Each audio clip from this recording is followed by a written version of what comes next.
My name is Ross Music. I'm the Director of Communications and Outreach for Disability Rights Ohio.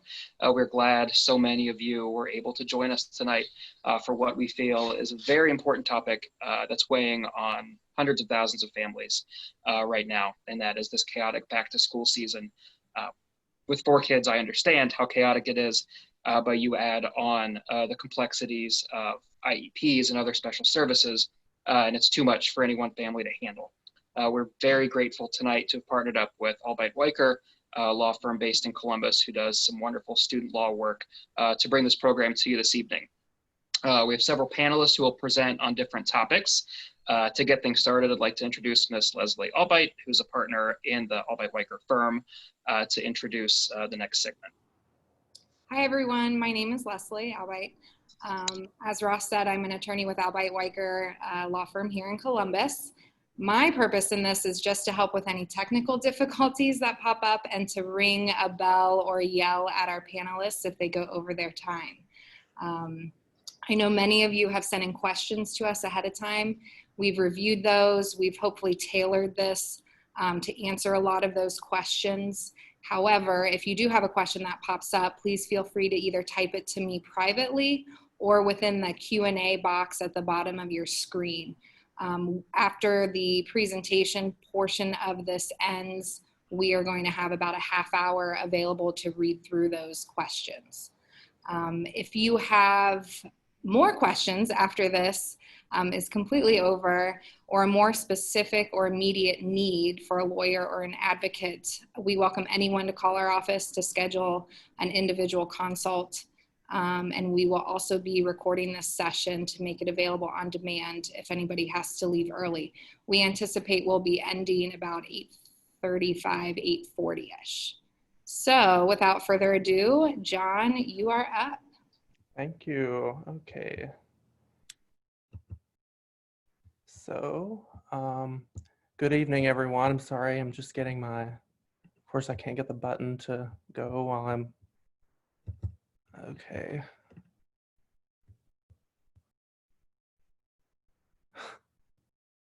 Here we go.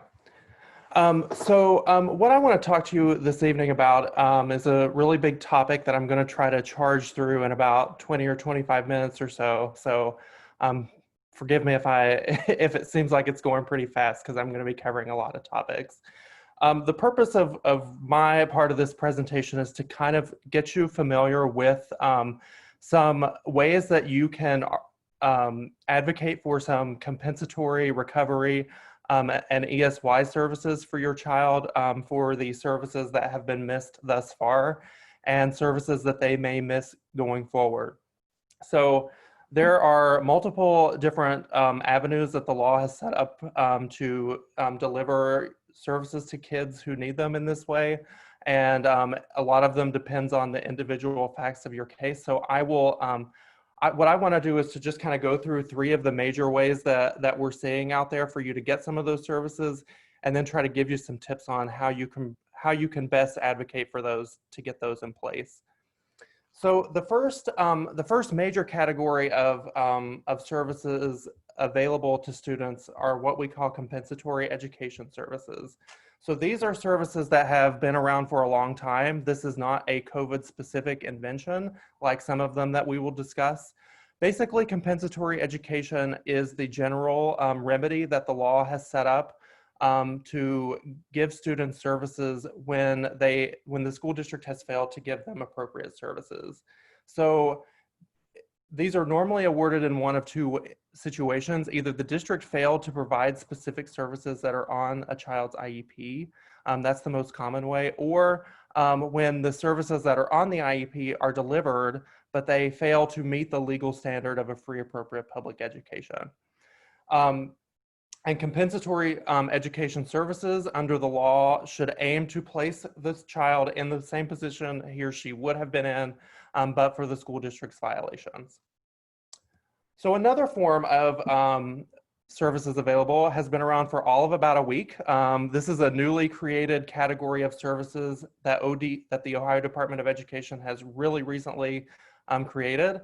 And it's called recovery services. So these are services that specifically are to reflect the need for learners to recover from unexpected educational gaps in learning caused by the unexpected school shutdown.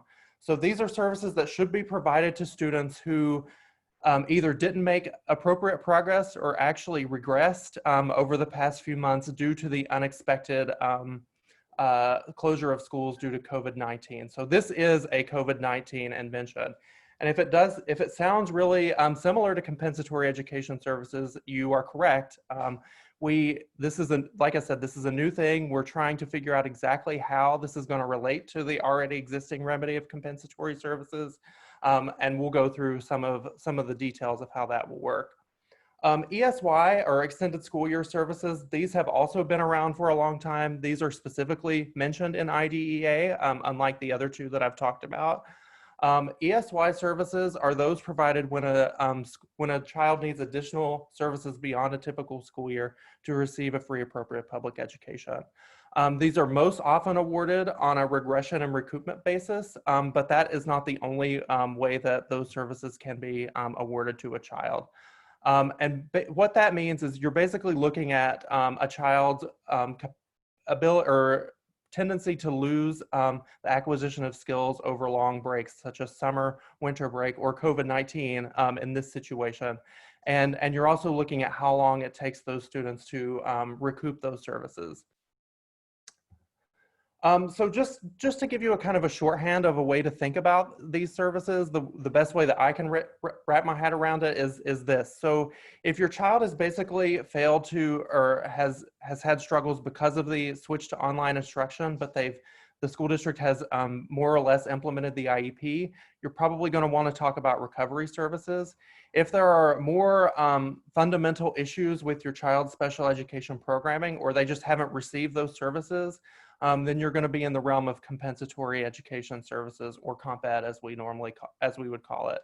And if your child historically regresses over long breaks, or if you've received ESY services in the past, you're probably going to want to think about ESY. Now, I do want to say that these are not mutually exclusive categories. In fact, in many situations, your child is going to theoretically be eligible for 2 or more of these services, and I'm in no way suggesting that you should only focus on one, but these are kind of the broad categories. And if this is not this is a shorthand, this is not a full-on legal explanation. So there are a lot of similarities on how you're going to advocate for these services, regardless of which path you're on. And the first step to any of those to any of that is to get an IEP meeting scheduled to talk about this as soon as you possibly can. Everything that we're going to be talking about is an IEP team decision, and it's important that you're engaging with the IEP team early on to make a plan for how these services are going to be delivered. So as you're going into talking about that with the team, ODE has actually given us a list of 8 questions that apply to both compensatory education and recovery services. I'm not going to go through each of these in depth, but I wanted you to have the exact text of the questions that ODE has directed teams to think about, because you're probably going to be hearing teams talk about them when you go into these meetings. So they're more or less discussing, how much progress the school made or the child made on IEP goals. What are the baseline measures? What kind of documentation does the IEP team have? And the more general question of, did the district provide a FAPE to the student? They also want teams to talk about accessibility of the child. So did the child actually present and participate in the online services when they were offered? Did the parent or guardian refuse services during that period? That's something that could potentially limit the amount of services that you're able to recoup later. If the district provided FAPE, did the student make progress? That's a little bit of a weird legal question for lots of reasons that I won't get into. And did the student regress even with FAPE provided? So the first step, no matter how, what way you're going, is to determine what your child's baseline is. So you can do this in a number of ways. The best way to get a baseline about where your child was before the pandemic started, because that's really the benchmark that you're going to be looking at, is to go back to that last IEP progress report on your child's IEP goals and see where they were. So if your child has a goal that a reading goal, for instance, that they're supposed to be reading on a certain grade level a certain number of times, if the school district has done what they were supposed to be doing, you should be able to go back easily and look to see where they were. Some other ways that you might be able to get this information is just your anecdotal evidence. So if your child, for instance, maybe has behavioral or social emotional struggles, you know better than anyone, since they've been home for all these months, where they were on those kinds of milestones versus where they are now. Other things that you might want to think about in order to kind of go back in time and get that baseline data are maybe outside reports that you've gotten from the child's doctor or community providers. So if your child sees an OT or a speech therapist, maybe see what those people were saying, those non-school affiliated people at that time, just to get an idea about where they were, because everything that you're going to do is going to depend on really being able to establish what that baseline was in the first place. So after you've figured out the baseline, the next step is to assemble or collect the data that you're going to need in order to say whether your child has made progress or not. So the simplest way to do this, if you are in a district in which the children are actually going back to school, is to ask the district to collect that data. They should be doing that anyway. It's probably been a long time since they've assessed your child's IEP goals and where they are. They need to be doing that ASAP. So that's going to give you really good information. And I would say 90% plus students are going to have some sort of at least not adequate progress, because things have just been crazy for so many students that it's going to be really, really rare to see a student who has actually progressed. But I'm sure they're out there. But the important thing is you want to get that information. But you're not tied to relying on the school. So there are lots of ways that parents can collect their own data. And I believe in the packet of materials that you received our FAQ on this topic. And that has a lot of detail about ways that you can collect data at home to bolster your own claims, because especially now that your child is being educated at home, if that's the case for you, you're going to know better than anybody what's going on, and going to be the best person possible to collect this kind of data. So we suggest that you set up trials of your child's IEP goals. So a well-written IEP goal should be measurable and objective, and that means any person should be able to pick up that IEP and run the trials that determine whether or not the child is making progress. So set up trials at home if that's something that's feasible to you. Another easier way to get some data is to collect videos of your child. So just take simple cell phone videos and video your child working on things that impact their education. That's going to give you some really good, really engaging evidence that the team should take notice of. And it's important also, if work completion or behavior is in any way something that impacts your child's education, whether that's the main focus of the IEP or just something else that goes along with an academic goal, make sure you're collecting that information as well. So if one issue is your child just will not engage with online instruction, which is something that we've seen a lot of, make sure you're collecting data on that. And because you want to be able to say more than, oh, my kid won't do this. It's much easier to say, well, my child did this for 5 minutes on this date and then ran and hid under the bed. On Tuesday, they wouldn't even open the programming, and so on and so forth. Another important step in preparing for these discussions is to look at your child's history. And this is really going to play in most heavily when you're talking about ESY services. So check to see if your child has a history of receiving ESY.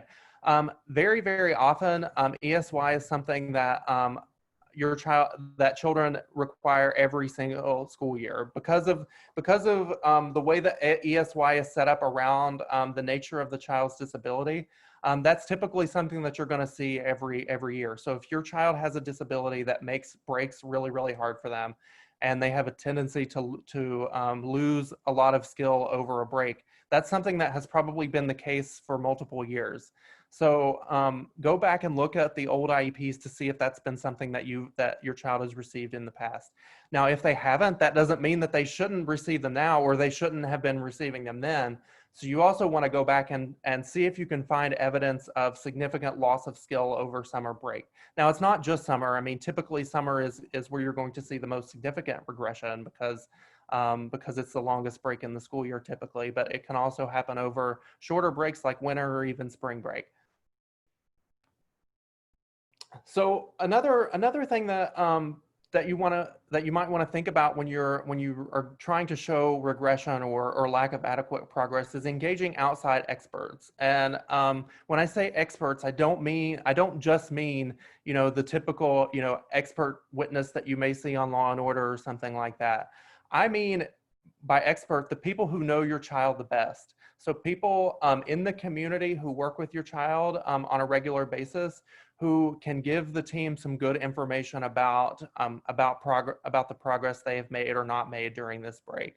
So if your child goes to, like I said earlier, goes to OT or speech in the community, or maybe sees a behavioral therapist to work on social emotional skills, or or anything else, or a counselor, engage those people and have them participate in the IEP meetings, or at least write a letter that supports your claim. Because if you're getting pushback from district personnel, what they're going to start doing is relying on their educational credentials and saying, wait, you may be the parent, that's great, but we are the people who have the training, and we are the ones who know your child and what services they need. And this is a really good way to push back on that, because it becomes much more difficult for them to ignore what you're asking for if a trained professional in that field is supporting your claim.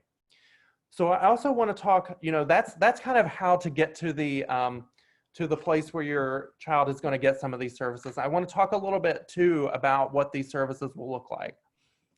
So what the law says, and this is true for all three, all three categories of services, is the team needs to be making individualized determinations about the amount and form of the services your child receives.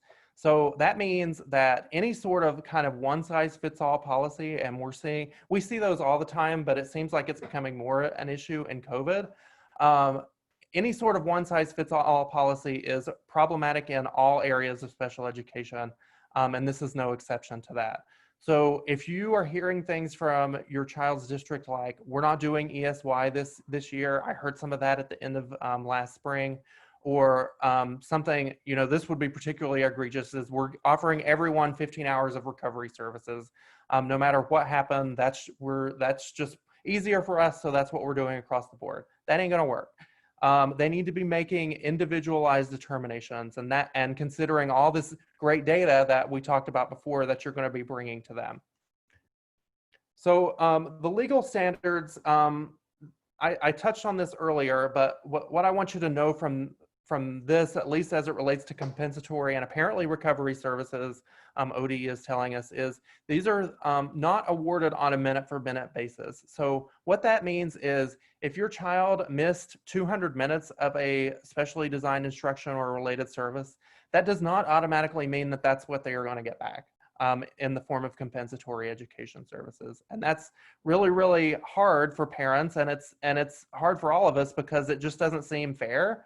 But what the law says is the services need to put the child where they would have been had the district delivered those services in the first place. So if 200 minutes is what it takes, then you can still get that much, or it could be more. But just the mere fact that that's how many services they missed doesn't mean that that's how many you're going to get back.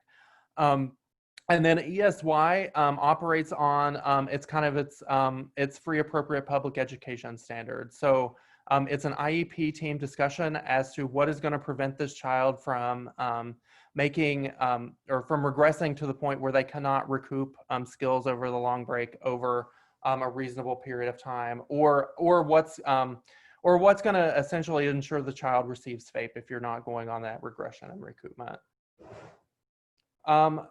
So Another thing that ODE has raised in its guidance is they are directing teams to consider whether or not an evaluation will be necessary in order to determine eligibility for compensatory recovery or ESY services, and what form those services will take if they are eligible. So that's something that I would encourage you to do, particularly if you don't have a lot of the data that I was discussing earlier. So if your school district didn't keep good data before the pandemic started, and you don't have anything really concrete to argue on right now, this is a really good option, and the ODE guidance actually backs you up, because it specifically directs teams to consider the need for a new evaluation. If that is the way that you or the IEP team are going to go, you definitely need to think about the logistical challenges of getting that evaluation done, given whatever COVID restrictions your district has. So if you're in an online only district and your child does not respond well to online services, an online evaluation done right now is probably not going to give you really great information about what needs to happen. So I don't have any good answers for that right now. There could be a situation in which you could arrange for an outside provider who is willing to do it in person to do the evaluation, but that is something that the team should be talking about. Organizing outside support. So I talked about this earlier, but these outside experts are not just great for arguing for eligibility for these services. They're also really good for arguing for what these services should look like if your child is going to receive them. So these people who know your child can provide support on the appropriateness of services. So if part of your claim is your child just absolutely will not benefit from online instruction, and the school district is disagreeing with that, even though if at this point it should be readily apparent to them too, then this is something that one of these outside experts can give you some really good support on. They can help you argue for the amount of progress that they've made, how much progress they should have made. That's a little bit harder to get at, but a good expert should be able to fill in some of those gaps. They can talk about regression and recoupment, and ultimately the amount and nature of compensatory education or recovery services or ESY that are ultimately going to be provided.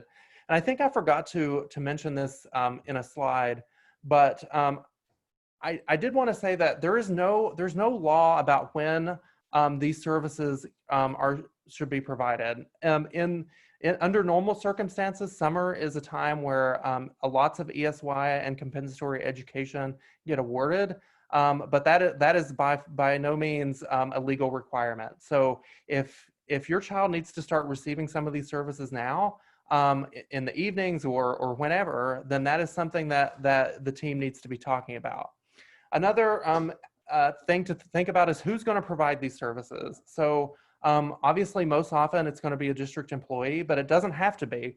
The district is responsible and required to make sure your child receives these services, but they are perfectly within their rights, in consultation with you, to have someone else come in and provide those services. So a situation where this might be a really good idea is if you live in a district where they're not providing any sorts of in-person instruction, but there's this outside provider that your child has that's really great and is willing to do some in-person services. That's something that you should think about, coming up with an arrangement to have them provide those services. Also, if the district staff in your child's district just has not historically done a good job educating your child, even under good circumstances, or if there's a negative relationship, that's also a time where you might want to think about looking at some of these outside providers. And I did kind of already go into that. I did have a slide about it. These services can be given at any time. It needs to be an individualized discussion about your child's needs. And there may be situations to where it's in your child's interest to wait and receive whatever services are owed to them when in-person services are possible. And again, use your community providers to help you make those determinations. And I think that's the end of my time. Thank you very much. Thank you, John. I know we have some questions popping up, but I'm going to wait till the end to address those, so don't worry. We're going to jump over and have Mark start his session. Thanks. Thank you. Hi, I'm Mark Weiker. I am an education and special education attorney with Albeit Weiker, and John provided a great overview of ESY and Comp Ed. And really my segment's going to focus on answering the question of what can I do if virtual instruction or therapies are just not working for my child. And really this came from the questions that we got prior to tonight. Lots of people asking something related to this question. So more accurately, the question is, or should be, what can I do if virtual instruction or therapies are not appropriate for my child? Because of course, we need to place this in the context of FAPE, a free and appropriate public education. So we're looking at what's appropriate. I'm sure you know by now that the US Department of Education and the Ohio Department of Education have indicated that services may be delivered virtually. And of course, yes, they may be delivered virtually, but they still have to be appropriate considering the child's unique abilities and circumstances. And that's what we're going to look at.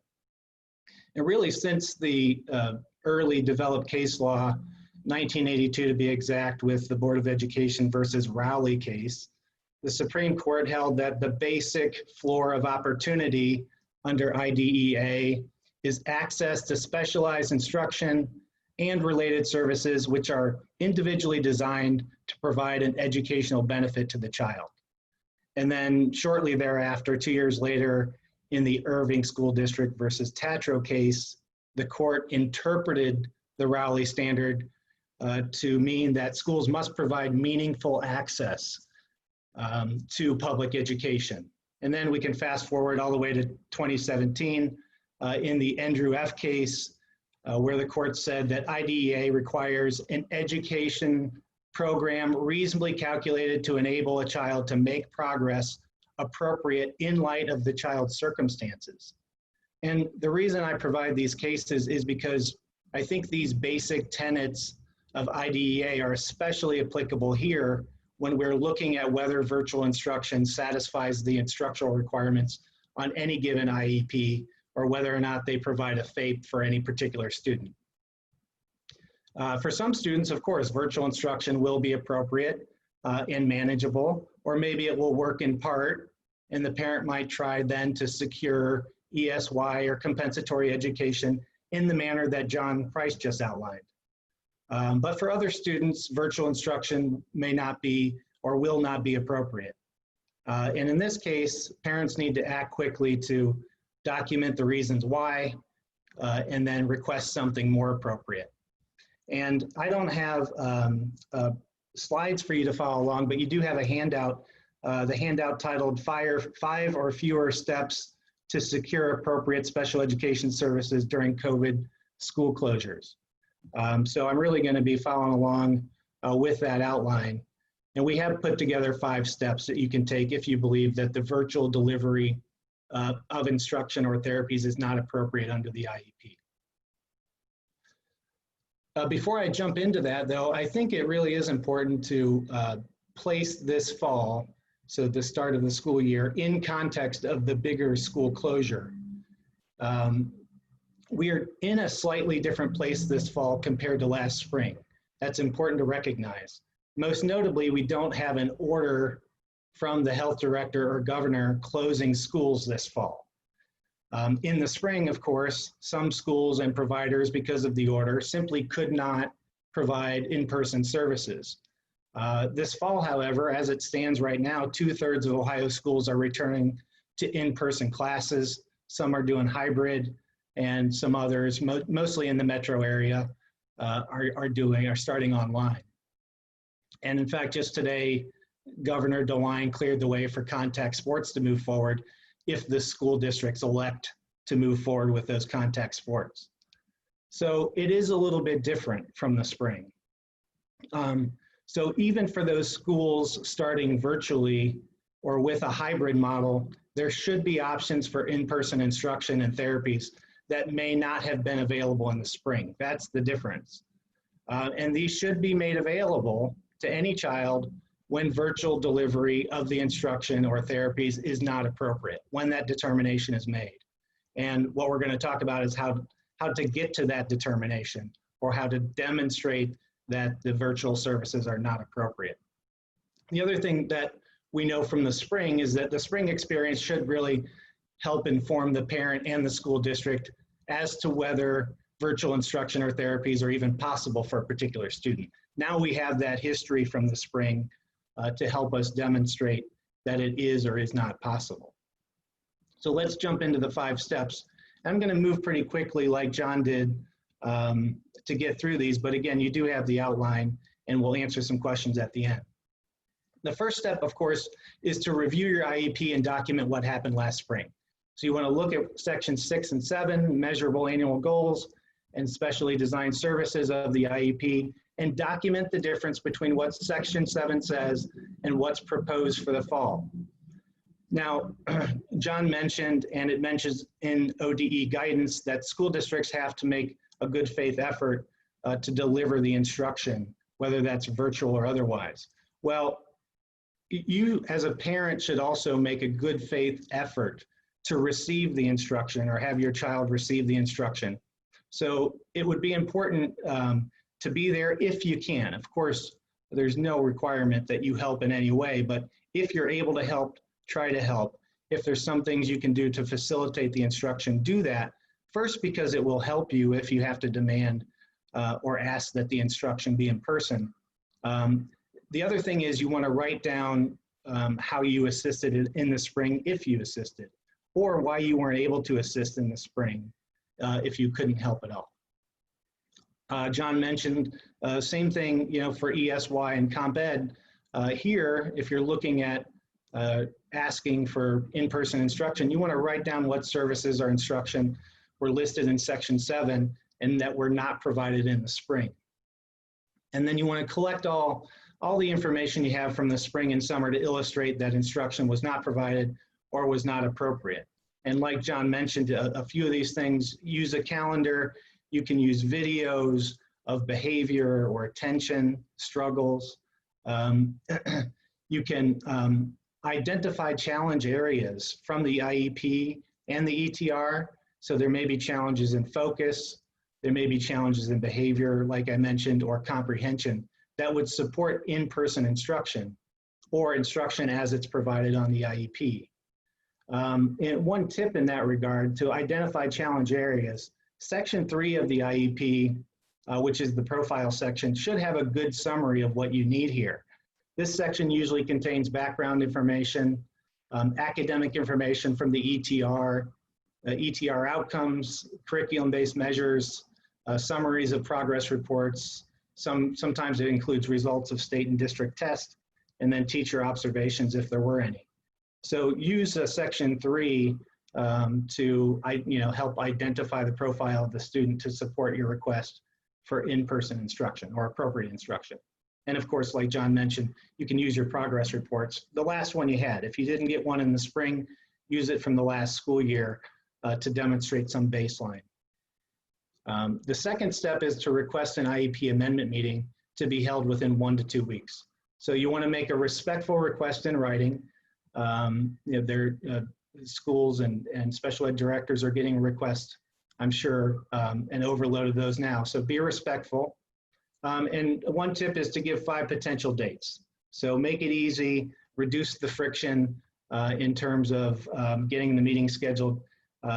Give 5 potential dates in the next 1 to 2 weeks. And an email would be sufficient to request the meeting. If you have a case manager, email to the case manager. If there's a special education director that you communicate with, that would work too. But open it up and make yourself flexible. If you have specific requests, so if you know that there's one particular problem or a handful of problems, it's not a bad idea to make those requests with the request for a meeting. Anytime that you get a specific request or have a specific request, the more times you have it documented that you've requested that specific thing, the better. You don't have to make that request with the request for the meeting, but you might consider it. And there are a couple other notes in that section, but I want to move quickly. You know, your IEP may need to be amended just to reflect that virtual instruction or therapies are being delivered virtually. So regardless of whether you're proposing a change in the delivery of instruction, you may need to amend the IEP if it's not been done already to reflect a change in the instruction. Now, you don't necessarily need a meeting if you don't have any other requests. You can do that by agreement in writing, but it's one thing to consider that you may need to make an amendment just to reflect whatever learning, however learning is being delivered. Number 3 is attend the IEP meeting and provide the information gathered from step 1. So in the meeting, you want to make clear requests. Again, you want to make sure that those requests are documented on the prior written notice that you receive after the meeting. And you want to request instruction or therapies in a manner that you believe would be most appropriate and safe considering social distancing requirements. So safety considerations that you might have to consider. Can my child socially distance? Can they wear a mask and keep it on? Can they do this activity with the help of an aide? Those are the types of things you have to think through to make sure that your request is something that can be performed safely, considering your own child and, of course, the staff members. You may need to request additional assessments, like John mentioned. You know, you may use curriculum-based assessments may be helpful, STAR, MAP, or AIMSweb. And you can request these additional assessments if necessary to create a baseline or to measure regression. One thing to keep in mind during the meeting too is that, you know, it doesn't have to be all or nothing. You know, there may be alternatives to in-person services. So it may not go from virtual to in-person. You may consider requesting things like home instruction for certain subjects that require intervention. Use of an aide, a one-to-one aide, to help with the delivery of certain therapies and/or instruction, or to help with problem areas. And if you determine that the school cannot provide the instruction or therapies in person, but that in person is appropriate, you may request that the services be provided by an outside provider at school district expense. There has to be some determination that what is appropriate can't be provided by the school. That is tricky and sometimes difficult. But if you do, and the school can't do that for a staff shortage or other reasons that they identify, then you might ask the school to have that provided by an outside provider. And to be proactive, you might consider contacting an outside service provider, confirming their availability for the type of instruction, and having that service provider's name available. And you might ask the special education director what providers the school uses.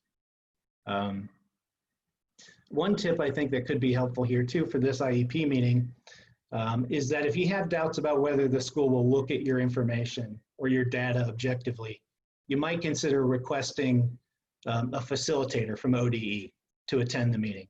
I'm going to mention this a little bit later in step 5, but facilitators are trained mediators. They may attend virtually at this point. I think our last request with ODE that they said that the facilitator would likely attend virtually, even if the meeting is in person for the time being.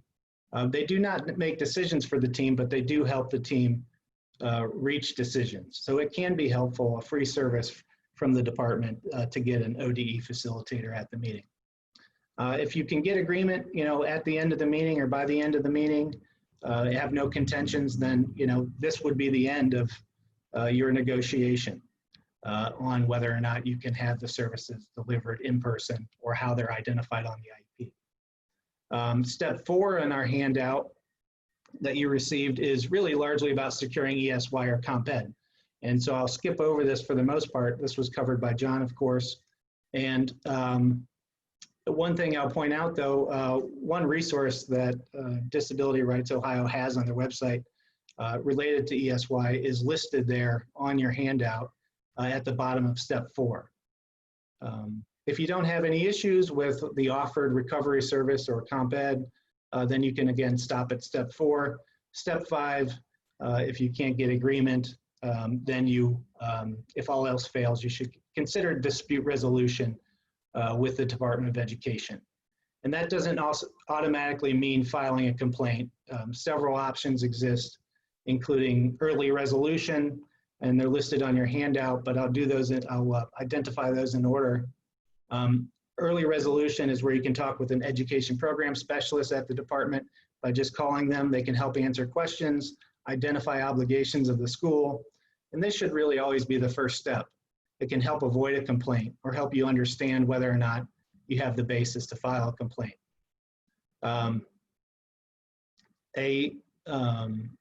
Next would be a facilitated meeting. Like I mentioned, you could do that for the IEP meeting. You could do it for ETR planning meetings, ETR meetings, any IEP meetings. These are trained mediators. They don't make decisions for the team, like I mentioned, and they keep the focus on the student and keep the meeting moving forward. If there's any contention or if you don't think the information will be looked at objectively, a facilitated meeting can be helpful. Next would be mediation. Mediation is always an option. It doesn't have to be before a complaint or a due process complaint. So you can request a mediator and schedule a meeting with the district with the mediator.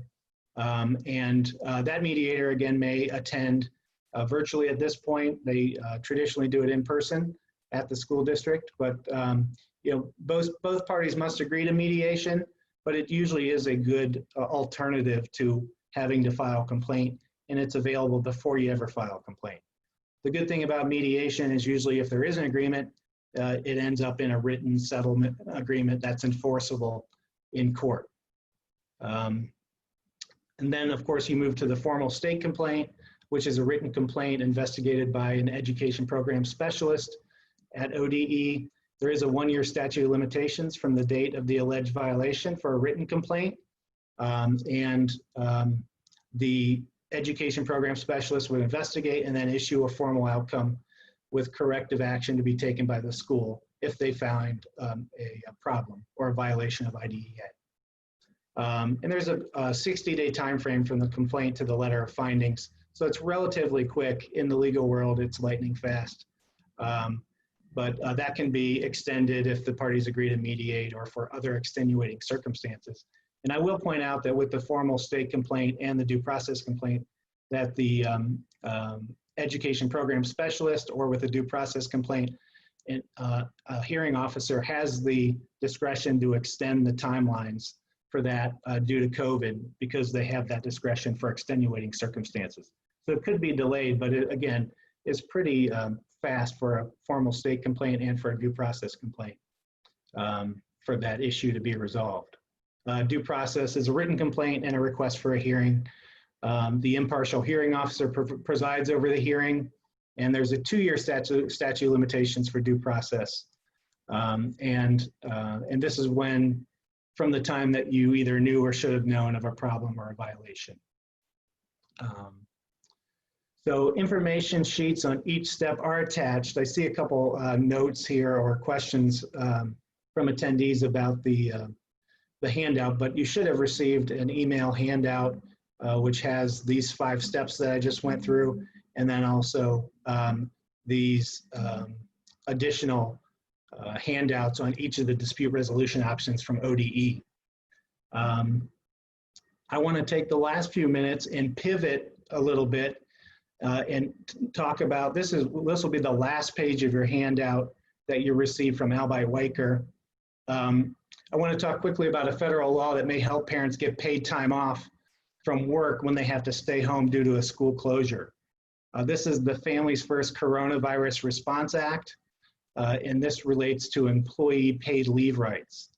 So FFCRA, or the Act, I'll call it here, the basics are that it requires certain employers to provide employees with paid sick leave or expanded FMLA for certain reasons related to COVID-19. So the effective date was April 1st and it expires on December 31st of this year.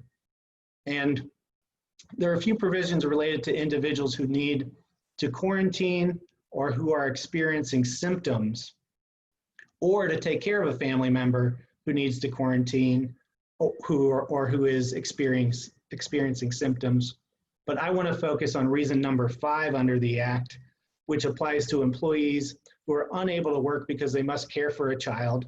This is a child under 18, whose school or child care provider is closed or unavailable for reasons related to COVID-19. Under this Act, when the school is closed or unavailable, the employees of these employers, and I'll talk about which employers are covered. So these employees or parents are eligible for 2 weeks of paid sick leave at 2/3 the employee's regular rate of pay, plus up to an additional 10 weeks of expanded FMLA at 2/3 the employee's regular rate of pay. And that second part, that additional 10 weeks, is only available for employees who've been there for at least 30 days. So assuming you've been with your employer for at least 30 days and they're covered, as I'll discuss, that's a total of 12 weeks of paid leave at 2/3 the regular rate that would be available if the school is closed and you have to stay home. There has to be a reason. You have to document why you have to stay home because of the school closure. You don't have someone else to help. You need to, help out with the curriculum or instruction in some way. So that does have to be documented. But there was some additional Department of Labor guidance. The Department of Labor is who oversees this Act.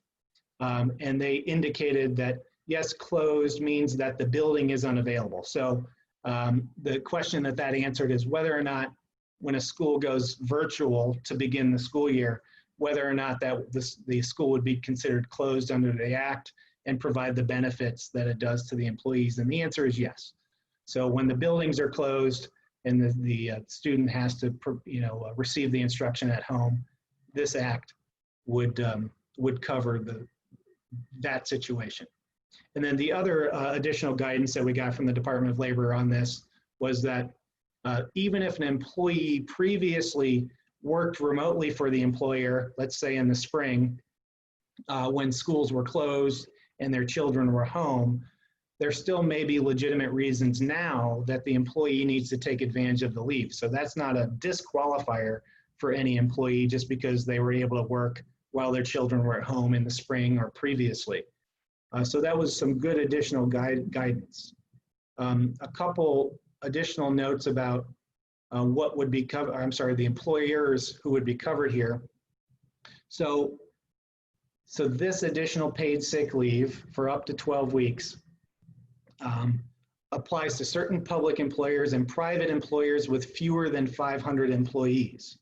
So beyond 500 employees, it's not covered by this Act. So the other thing you have to watch is that small businesses with fewer than 50 employees may be exempt from the requirement if they indicate it would jeopardize the viability of their business as a going concern. So basically, between 50 and 500 employees is what you're looking for. This should fall within the coverage of the Act. If you're under 50, you can ask for this type of leave and be prepared to document it. But the employers under 50 employees may qualify for an exemption and be exempt from the Act, but they should indicate to you if they are exempt. There is a benefit to businesses to do this, by the way, if you're interested to know that businesses offering the paid leave are eligible for tax credits for the amount of the paid leave provided for the Act. So they get a benefit on the back end for the dollars they paid in the leave. So how much per day can you be paid? It's 2/3 of your regular rate or 2/3 of the applicable minimum wage, whichever is higher. So if your rate is higher than the minimum wage, then you'd be paid your rate up to $200 per day. Or if you do the math on 12 weeks, it's up to $12,000 total over the full 12-week period. So, and it would be helpful, you'd start with HR if you needed to make a request. And if you had any questions, it might be smart to have an attorney involved or have a consultation with an attorney. But that could be helpful, especially because schools are phasing in, they're starting, and may start remotely And this would give you potentially some paid leave to help you cover for that period of time. We can answer any questions on my segment at the end, and I will turn it over to Danielle Randolph for special education options and scholarships. Thank you. Mark. So my name is Danielle, and I am the special education advocate with Albeit Weiker. I am in my 9th year as a school psychologist, and I am a former special education coordinator. So I have a lot of background in special education. But I have celebrated my 1-year anniversary with Albeit Weiker, so I'm very excited to be an advocate and to help out as many families as I've been able to help out thus far. So today I'm going to be talking about special education options in Ohio. I know some people have said they have not received our handouts, but I did have a handy dandy chart, a nice reference chart that kind of lays out the different options that we have. Now, some districts are offering a hybrid model, some districts are all in, and some districts are also all virtual. So depending on your district, you may have several options, or like many schools in Franklin County, you may have not many options because they've all decided to be virtual. But I do want to preface that by saying, if you have a student on an IEP, which I'm assuming the majority of people in here do, you can ask for additional services, whether that's in person, or Mark had alluded to maybe having someone come out to the home. So even if you're choosing virtual instruction because that's what your school district is offering, or maybe that's just what you choose as a parent, you can talk to your IEP team and perhaps get some in-person services to ensure those goals are being met. So keep that in mind. But if you do have these options, again, you can choose your public school option with being a hybrid. Oh, there's my chart, perfect. So you can have, again, that option as being in the traditional public school all in. You can choose that virtual learning option. You can choose the charter school option, which many of our statewide e-schools are considered charter schools or community schools. You have the home schools and you have private schools. So there again are some options for you to choose. Now, when it comes to a student on an IEP, they are entitled to FAPE, which is a free and appropriate public education. When it comes to receiving FAPE, if your student is in a public school, whether that's virtual or in person, or a charter school, that school district is responsible for ensuring your child does receive FAPE. When it comes to a private school, FAPE is not required. Even if your child is attending a school that specifically addresses special needs, that still is not required. I met a parent just the other day who was not aware of this, and their child had been attending a private school for quite some time.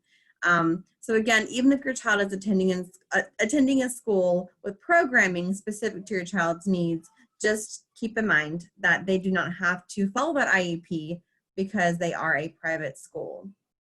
The last option is homeschooling. I have heard a lot of parents choosing this option because of COVID. If you do choose homeschool, again, FAPE is not going to be out there for you. You are going to be the one providing those special education services to your child as your child's teacher.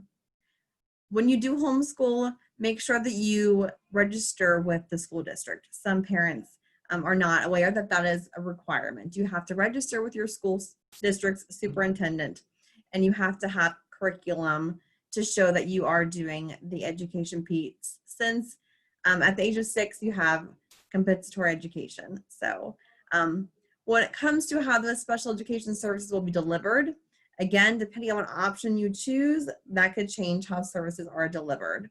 If you're choosing the virtual option, then those services will be delivered virtually. I'm hoping personally that we see in the fall that school districts are having a wider range of services that are going to be provided. And this spring, I think so many districts were just trying to piece things together because we were all thrown into a tornado. But hopefully this fall, school districts have taken the time to really piece together some good instruction for our students. But if you choose the virtual option, again, usually that's going to be the case for your special education services, unless you talk to your IEP team and you have a conversation about doing some in-person services. So maybe your child would be receiving their instruction virtually, but going into the school district to receive the related services or their specially designed instruction. With a charter school, services will be delivered in whatever manner that student is receiving their instruction. So if your student is on an e-school through the state, maybe not your public school, then those services are going to be virtual. And because you're not enrolled in the public school, you're not going to have the option of being able to sort of fight for those in-person services if that's what you want. For homeschooling and for private school, scholarship options are available. And so for the scholarships, I'm going to go over those at the end a little more in depth. But again, as a parent, you can use those scholarships to pay for some additional services since they will not be provided in the public school setting. When it comes to the district's responsibility for evaluating your child, so whether that's maybe you have a child on a 504 that you would like to assess for an IEP, maybe you have a child that used to be on an IEP and they were determined to not need services, but you think that they need services again, so you would like to make a request for an evaluation. If your student is enrolled in public school, then of course you make that request and they are required to evaluate. If your child is enrolled in a charter school or a private school or a homeschool, really, you still need to make that request to your district of residence, and they are responsible for evaluating your child. And then lastly, when I talked about the scholarships, this is what we're talking about for your homeschool and private school students. When you have that scholarship, you cannot use it if your child is enrolled in a public school. So with the COVID situation, with the virtual learning situation, I've had a couple of parents that I've heard have withdrawn their child from a private school where they were using the scholarship money to pay for that school. And in doing so, they lose those funds. So once you enroll in a public school, you can no longer use the scholarship for, let's just say, outside providers, because you want your child to receive those services in addition to what the public school is offering. You cannot combine those two. But if your child is being homeschooled or in a private school, you have the John Peterson Special Needs Scholarship and you have the Autism Scholarship that are available to you. Now, who can receive those scholarships? What I was just saying was students who have an IEP. So those that have already been identified by their school district of residence as a child with a disability. And so they need to have a current ETR, which is your evaluation team report, which says that your child has qualified for services, and then they have to have an active IEP. And so when it comes to the IEP, it has to be finalized and has to be agreed upon by all members of the team. So we need to make sure all those signatures are on that document. And when you apply for the scholarship, they are going to ask for the IEP, for the ETR, and they'll also ask for some, like a utility bill, for instance, to show the district and where you live in. So I wasn't aware of that until yesterday, but they'll ask you for some sort of bill or some sort of paper that shows your current address. So if you do want to choose that scholarship, what you do is you go onto ODE's website and you look for their provider list. There are many, many, many, many providers out there, and you can do different search criteria depending on what you are looking at. You can choose the county you live in. You can choose, let's say you're looking for a speech pathologist or an OT. You can choose whichever search criteria you want, and then there will be a list of providers that fit that criteria.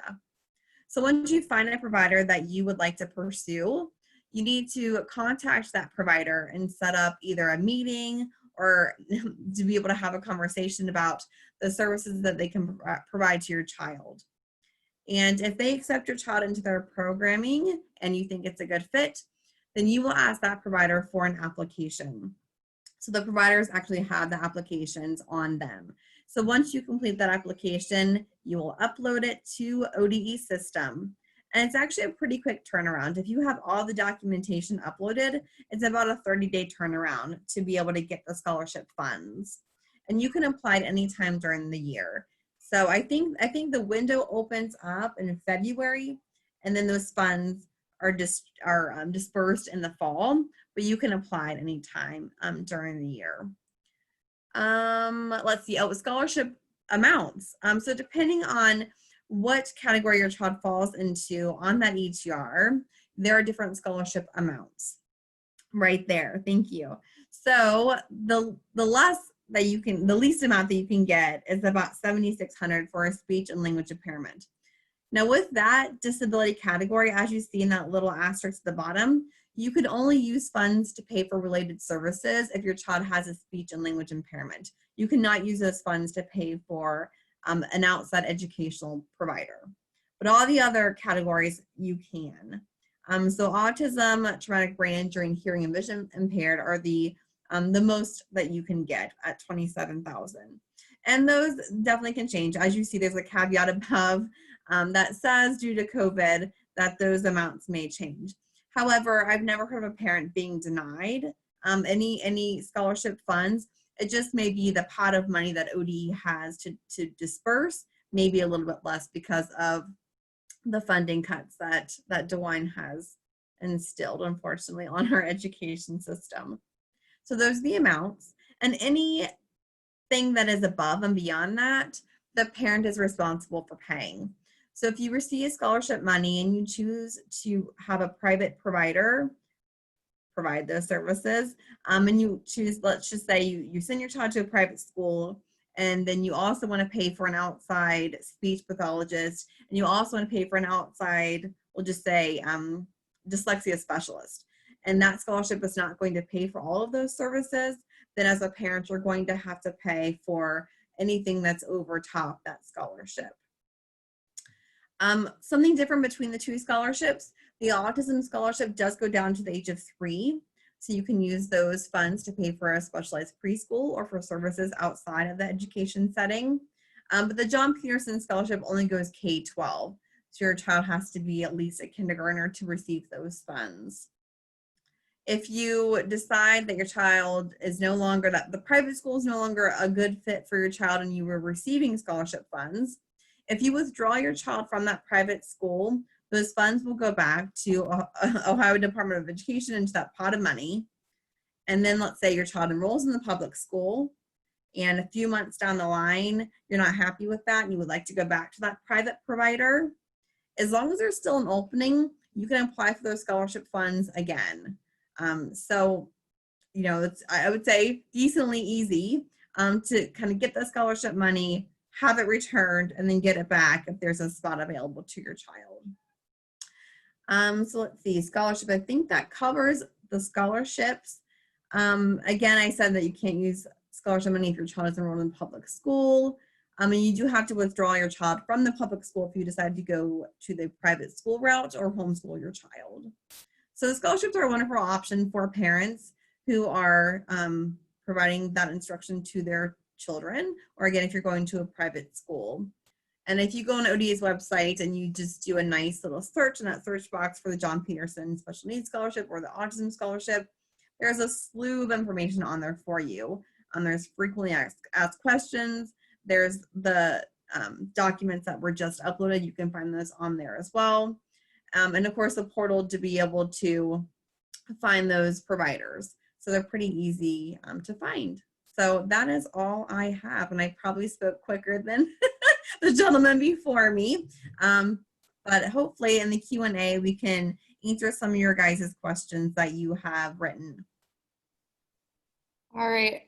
Awesome. Thanks, guys. And I could have the panelists all come back to us.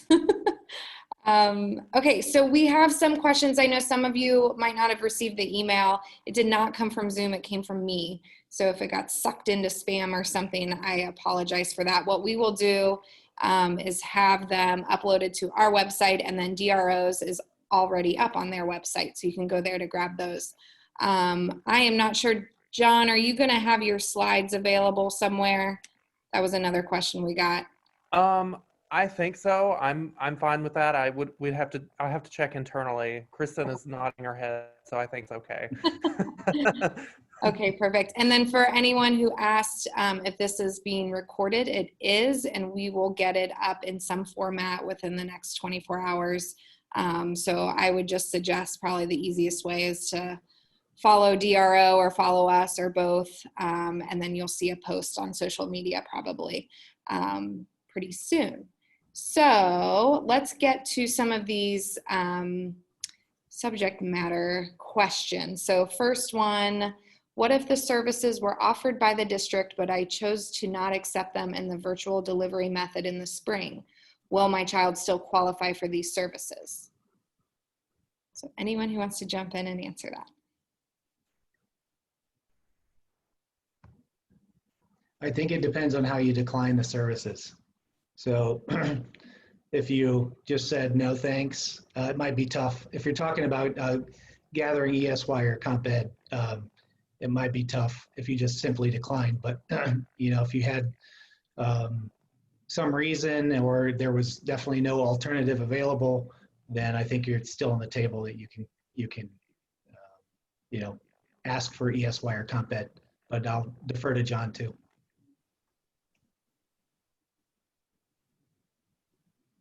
I would say that it really is fact specific, a lot of the answers to these questions. So I would just want parents to know if we don't answer your question tonight, or if you have a very fact specific question, you are welcome to call Disability Rights Ohio and we can try to help you. And I think sir, I don't want to speak for you, Mark, but I'm assuming they can also contact your law firm and get some help from you that way too. Yeah, I think that question in particular, you know, we'd have to get some detail on, but yeah, there's a chance that I think you could still ask for ESY and Comp Ed. Okay, so let's move on to the next one. Are recovery and compensatory services applicable to students on an IEP only or also on a 504? Looking up this question, to be honest with you, when I saw it pop up, because I don't know the answer to that, but I looked at the lines, the Reset and Restart plan, and it does specifically say students on an IEP, special education services. So just reading the verbiage, I would personally say, I think just for IEPs, I don't know, Kristen and John, do you have a different view on that? Well, my view is, I mean, it would depend on what that child was getting through the 504 plan. So if they were getting some sort of educational services through the 504, you could potentially talk about compensatory. Recovery services is so new, and it's just such a new invention that ODE has literally just come up with that I don't know how that would work out, but compensatory education, I do believe, is available through 504, the traditional compensatory ed. But, you know, again, it would depend on what that child was getting through the 504. I don't know, Krista, do you have a different take on it? No, I agree with you. The way the language is written from ODE, it appears that they are aiming to provide those services to kids on IEPs. But I agree with John. There are some kids who can get actual specialized instruction and other more robust services through a 504 plan. So, I mean, I think as advocates, we will be looking and assessing to see if those services should also apply to some children who have 504 plans. But clearly, it's not clear at this point. It's so new. Okay, and the next question, what if my child has made progress because I worked on him through the lockdown, and so this progress data is now skewed? Ooh, I can jump on this one. My name's Lauren Sabo, everybody, and I am also an attorney, education attorney over at Albeit Weiker. I just actually dealt with this past week, and I've seen quite a few of these IEP progress reports coming through with either kind of yeses in all of the boxes or the highest mark given, maybe it's a 4. You know, no real data, just kind of saying, yep, it was great. The spring was great. Everything was perfect with no real, you know, just the child did a good job, kind of excellent job or something. So in these instances, you know, you can absolutely request, and I would put in writing a request for the data collection that was used and any of the testing. Of course, we know a lot of schools were not able to do this.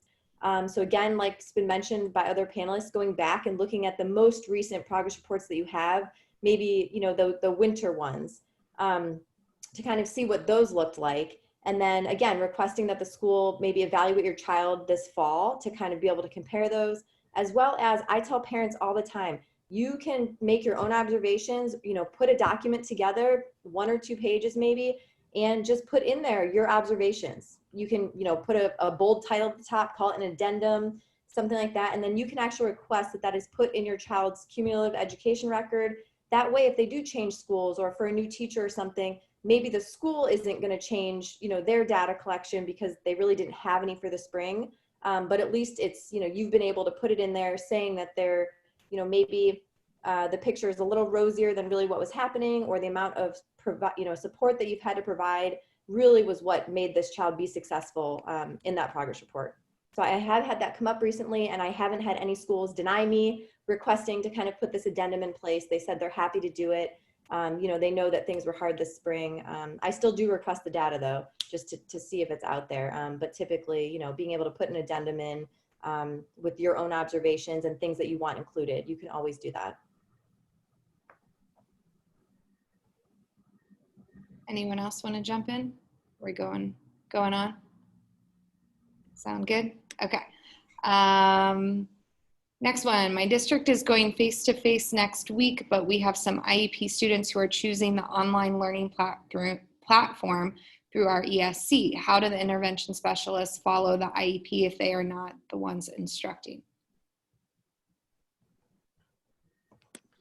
Yeah, there's going to have to be some additional consideration. So a lot of these, what schools are doing are contracting for students who want to take the online only option, and it's typically through a third party. So like the ESC or some other third party virtual learning program.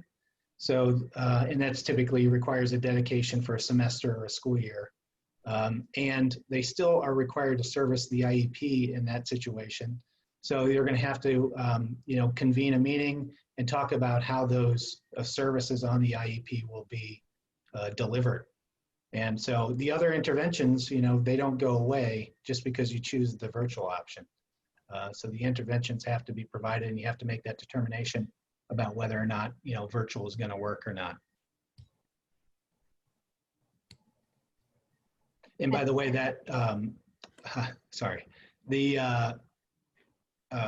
typically when they contract with an outside provider for the virtual instruction, it's asynchronous, not all the time, but typically it's asynchronous, which means it's not teacher-led, as opposed to some districts are offering a virtual option. If they started the school year online, maybe they're using their own staff to do that, and that's typically synchronous.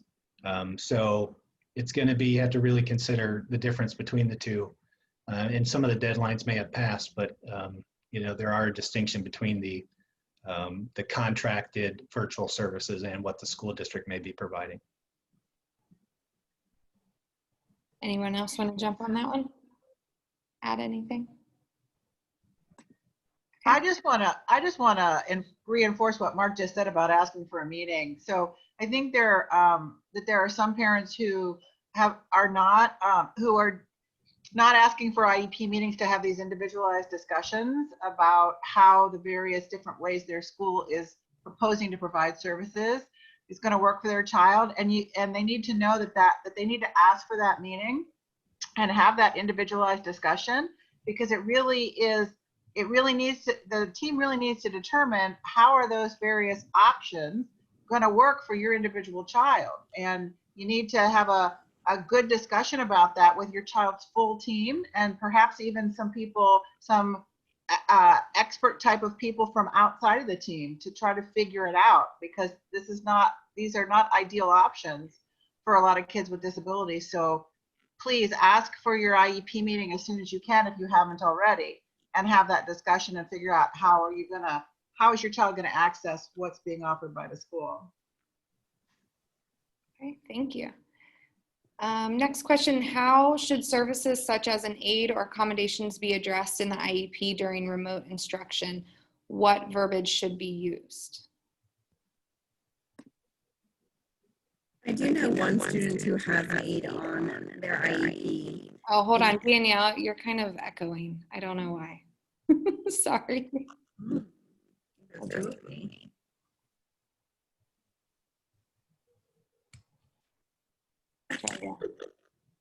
You may try again.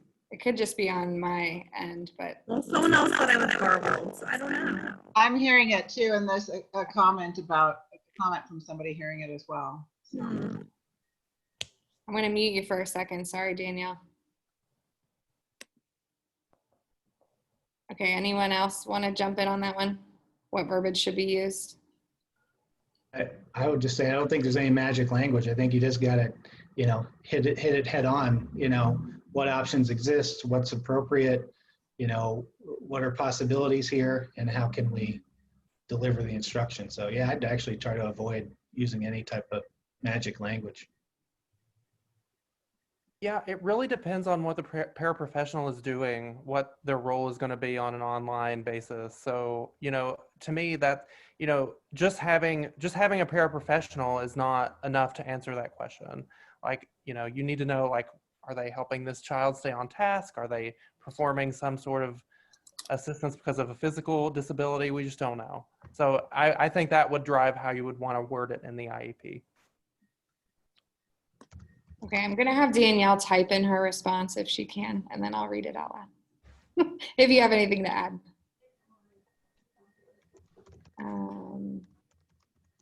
Okay, so next question. Did I read somewhere recently that OD is considering taking away choice of facilitators and instead may just assign one? Has anyone heard of this? I heard that it was for mediators, maybe also for the facilitators, but yeah, I think that's a proposed change, that you'll no longer be able to request who you want to be a mediator.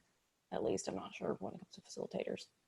They're the same people, but the request is different, so I'm not sure there. But yes, I think some have gotten too popular and they want to even things out.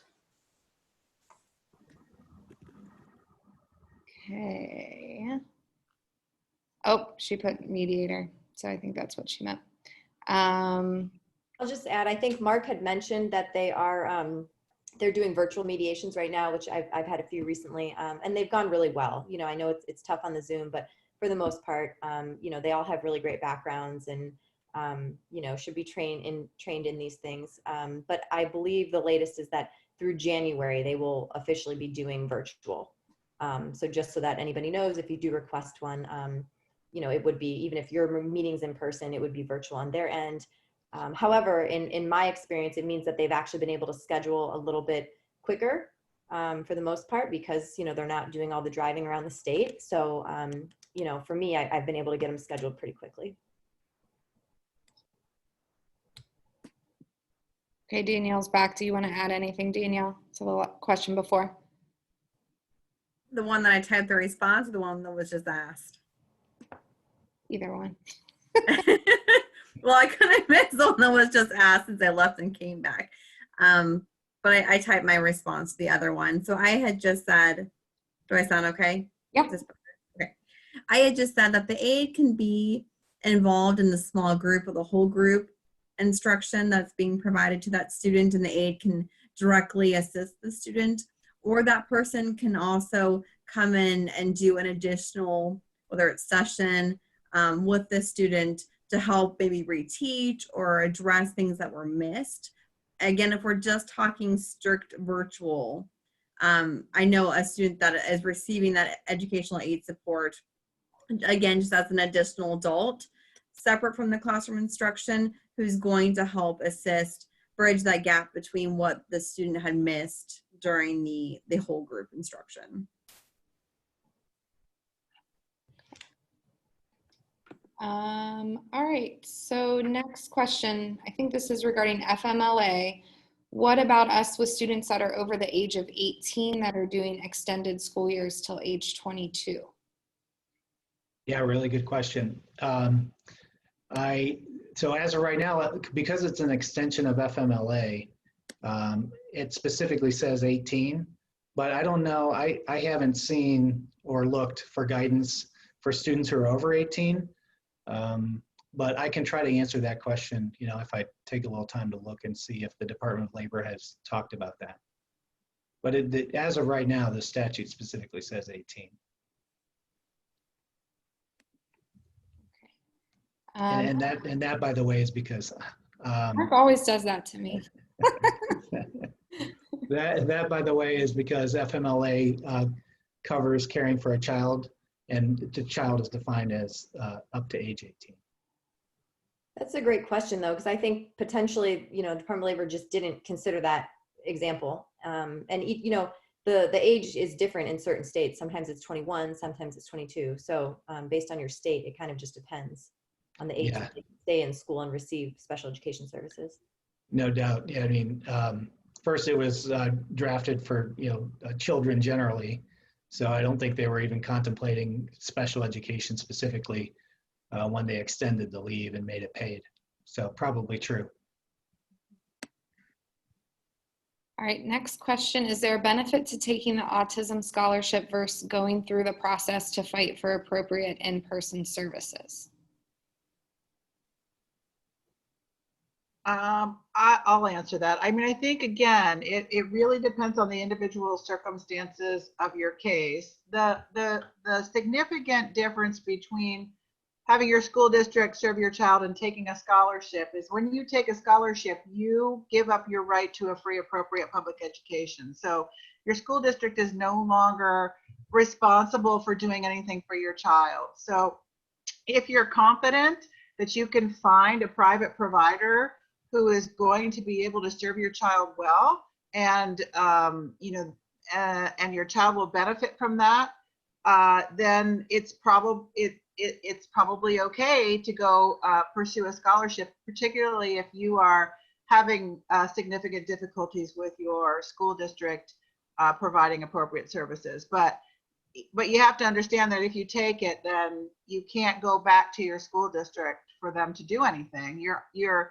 essentially relying on whatever private provider that you find to provide appropriate services for your child. Okay, next question. Do virtual choice and hybrid or virtual districts have the same protections?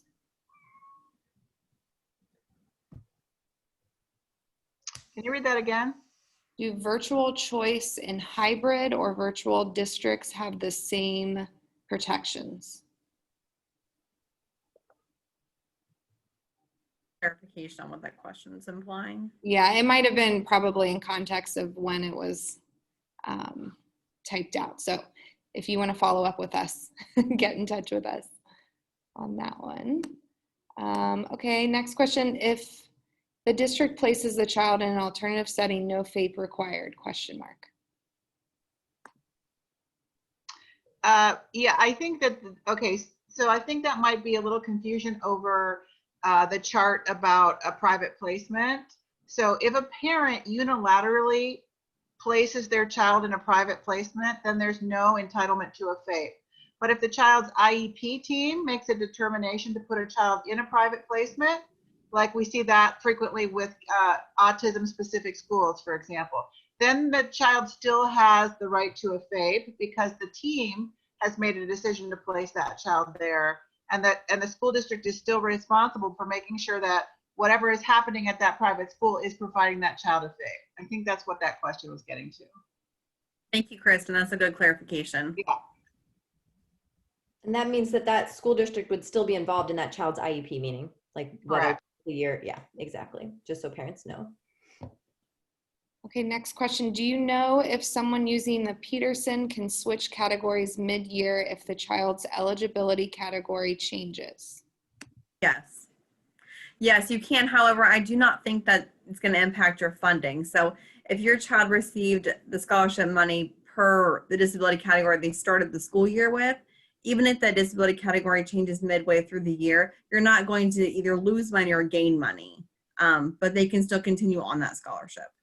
Same thing if you're on the scholarship and you're reevaluated and your child no longer qualifies for a disability, those funds were there, so they're not going to kick your child out by any means. Okay, next one. My son completed grade 12 this past May. I assume since he is now working on vocational life skills through the school district for the next 2 years, the John Peterson Scholarship is not an option. He is 19 years old. I mean, it says specifically K-12 in their wording. Okay. I would say, did he graduate? Right. So I mean, that again could be one that call us and we can talk through fact specific, but I'm thinking potentially if, they didn't actually accept the diploma and they're still, a child, right. Receiving services that potentially, you might be able to still use that. We can get clarification on that though from ODE. That is a piece that's under consideration by the department at this time, because there are full options who would have the first position saying that it's K through 12, and others who are looking, because the language itself in different sections refers to K through 12 versus child with a disability. And so depending on what it is you want as an outcome, you would quote the part that supports your position, but I don't think that they've reconciled where the department stands yet. And if you get any more information, pass it on. We will. Thank you. Okay, next question. Working with a family that has been on home instruction as agreed upon by the team based on the child's disability. District said today that since the district is now on virtual, that this child will receive reduced services. Shouldn't it still be based on the child's individual needs, which had been previously determined? Yes. Yes, that's a parent who should ask for an IEP meeting to discuss that issue.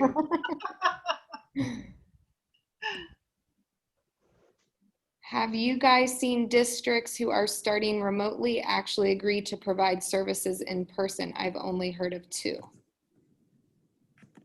Yes. More than 2? Or are you referring maybe to the same 2? I'm not sure, but I know there are a few, at least in Central Ohio, that those options have been made available to a very select group of students. So can't hurt to ask, I guess. I saw one more district come out today, another, local district come out today saying they're servicing, and this was a change from even just 2 days ago, that they are going to service actually low income students and, students struggling, whether they're on an IEP or not, as well as students on IEPs in person full time. All right, next one. Wearing masks in school is a significant communication barrier for students who are deaf and hard of hearing. What are some practical applications of balancing ADA Title II, effective communication, IDEA, special considerations for DHH, and the health and safety of the DHH student, peers, and teachers? I mean, I know that there are, I mean, if your child cannot wear a mask because of whether it's a medical issue, it's a sensory issue because they are deaf or hard of hearing, I would say just make sure that I would personally say, make sure it's on the front cover of the IEP of why that child, why the IEP team has determined that child does not have to wear a mask. That would be my recommendation personally. I've seen some parents request so that they know that their child, for whatever reason, the mask is not going to work for them. And, I give parents credit. I know a lot of parents have tried a lot of different types of masks. So they actually requested from their superintendent in their school if the child could wear a shield. Again, that's not going to work for everybody, but at least that's some form of barrier and protection. Some people have had success with that, some have not. But that is something I've seen, some parents in other districts around the state ask and get approval for initially. Okay, thank you. I had a parent whose child was evaluated and declined for an IEP, and he was supposed to be reevaluated this fall. His school has told him that they are holding off on evaluations due to school being done remotely. What are their options? I mean, ODE has said that special ed timelines are not going to be extended. So those timelines are still relevant and they still need to be followed. So I would just ensure that the request was made in writing so you have record of that. And the district has 30 days to respond to your request. If they respond to you and say, we're not evaluating because of something ridiculous, then I would push it. The only way they can respond and say we're not evaluating is if they do not suspect a disability, and they would have to have data and proof to support that decision. They cannot come back and say we don't suspect a disability because your child wasn't in school or something of that nature. I I would also suggest that parents consider the how good of an evaluation can occur given the circumstances in the particular district. And if they have outside evaluation data that is valuable information, maybe to talk to their school district about incorporating as much of that into the evaluation as possible. I just worry that in this current situation that some of the results of an evaluation, if the school, for example, decides to conduct it remotely, will be suspect, right? So to the extent that a parent can, they should be working with the evaluation team to discuss how to make that the most valuable process that it can be given the circumstances.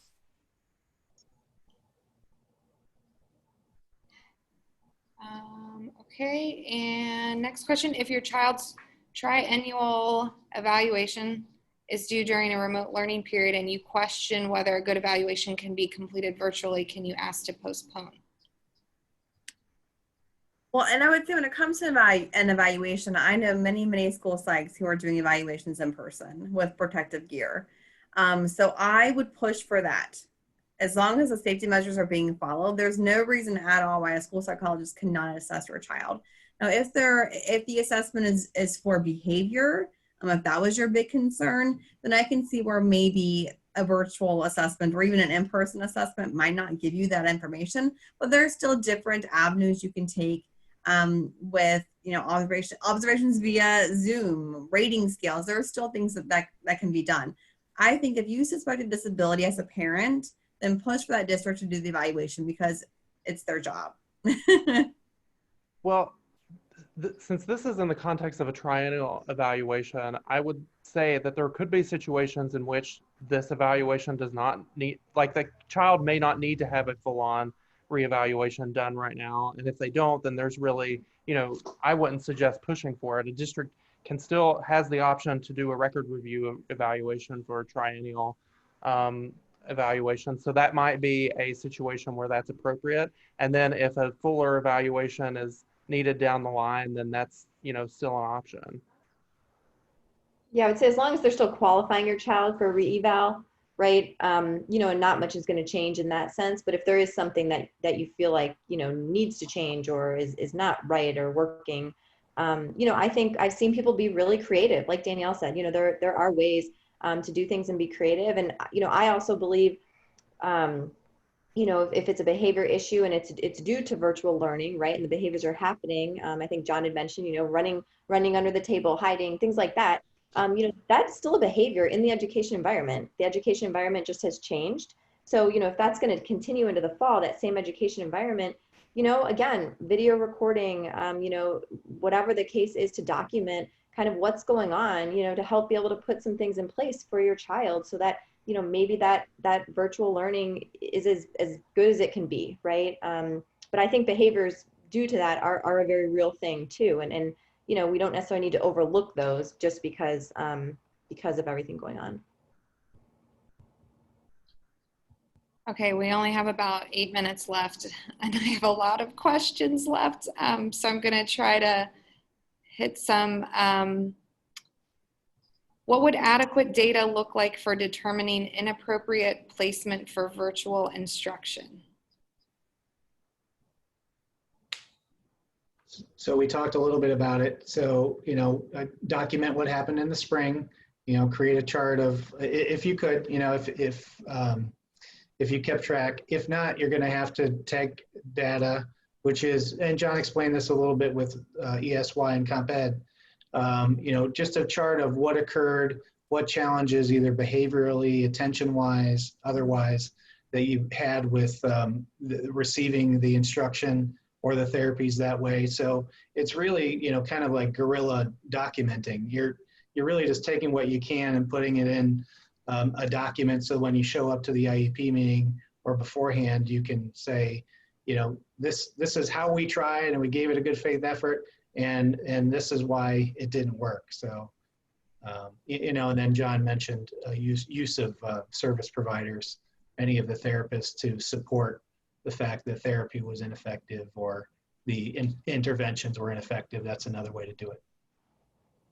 And video and calendaring, each of the things we talked about. Another question, I heard from some parents that some districts are asking for parents to sign waivers. What can you advise the parents to do with these requests? Good question. We had that come up this week a few times. So it depends what the waiver is for. If the waiver is for extracurriculars and that's all it's for, then we really don't have a problem with it. There's not much you can do because extracurriculars are considered a privilege. If the waiver is simply to attend school, no way, don't sign it. If the waiver is to receive, you know, and by the way, what you're waiving is any claims that you would have against the school district because of either in-person instruction or attendance or participation in extracurriculars. So again, with extracurriculars, no problem. If you want to participate, you might have to sign.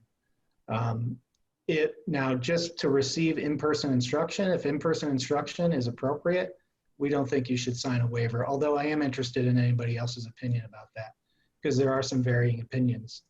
The issue that came up this week, and Lauren could speak to it too, is that the waiver for extracurriculars waived everything. So we had a student on an IEP with some siblings on IEPs, and the waiver for extracurriculars waived all claims related to anything education related and all claims under IDEA, which we thought it was appropriate to strike out of the waiver before they signed it so their son could participate in sports.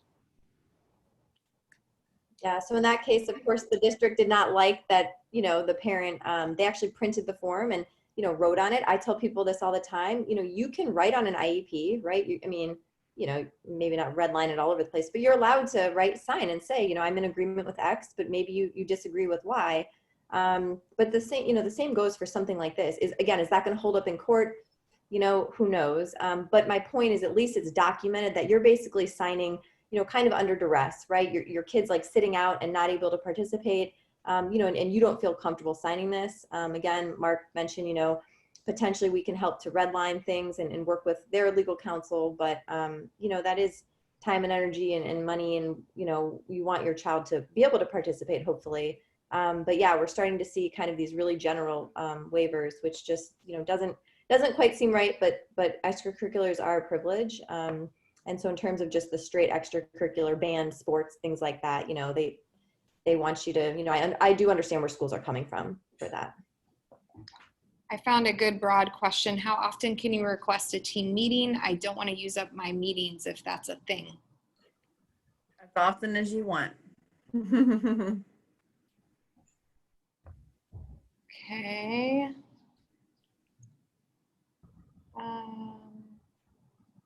Is there a difference between the diplomas earned from public education and one that would be earned from using Autism Scholarship or John Peterson, thinking of future employment? I would say if you're using the scholarship, just make sure the school that your child is going to, that it's that it's chartered to 12th grade, so your child can get a diploma. I had a student in my previous placement, their school was not, and the parent did not know that, and that child was not going to get a diploma, even though they would have reached 12th grade, but they were not certified in Ohio to be up to 12th grade. They were only certified to be up to 9th. So I would just clarify that with your school to ensure that they can get a diploma. But aside from that, yes, they would be able to get a diploma. Okay, does any of this apply to college education as well?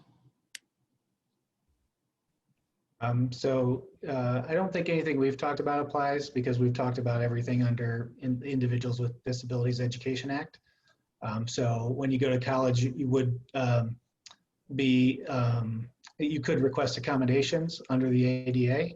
So it's a different law, but I don't think anything we've talked about really applies to the ADA. Are emerging skills a factor that should be looked at when ESY is being discussed?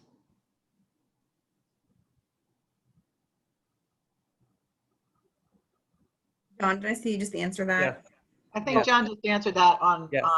he just answered that in the chat. Oh, perfect. Okay. Yes, the answer is yes. Okay. I have a lot of boxes open. Yeah. Okay. I'll just add, Leslie, real quick for the college question. You know, again, there's no harm in reaching out to, most colleges have some type of, you know, ADA coordinator or an Office of Disability Services, something like that, or somebody on campus who should be able to help that student. You know, again, maybe it doesn't fall under the law that would have helped them K through 12, but it doesn't mean that there aren't people that hopefully want to help them. And again, you know, put this stuff in writing. I feel like most of the time what we see is college kids, you know, they get to college and it is hard to advocate for yourself. So they don't ever ask, right? Or, you know, stuff kind of maybe used to happen for them. And really in college, the expectation is a little bit more that you're really requesting these things on your own and working with professors and with the college in order to get some of these things. So it's not that we don't ever see them, you know, provide services like this or accommodations. It's just, you know, again, it's a little bit different in the way that you go about doing it. I would just throw out there that Disability Rights Ohio has a program that helps people with those issues. So if anybody wants to contact us, if they're having problems getting accommodations in college, or they're trying to get the state vocational organization to help pay for college, those kinds of things, we have a special program called CAP that can help people advocate in that area. All right, so it is 8:41. So if anyone, does anyone have anything else to add? Last chance. Okay, so just as a reminder, we are going to be posting this recorded session up on, I know, our AW YouTube channel, and DRO is going to be posting it as well. So just feel free to, you know, follow us on social media to get those updates. We will also try to get the documents up on our website, and I know DRO's document is already up on there. So again, just want to reiterate, if you have specific questions and want to talk to an advocate or attorney, both of our organizations would love to help you navigate this strange time. So thank you so much for attending, and I hope everyone has a good night. Thank you. Thanks, everyone. Everyone. Bye.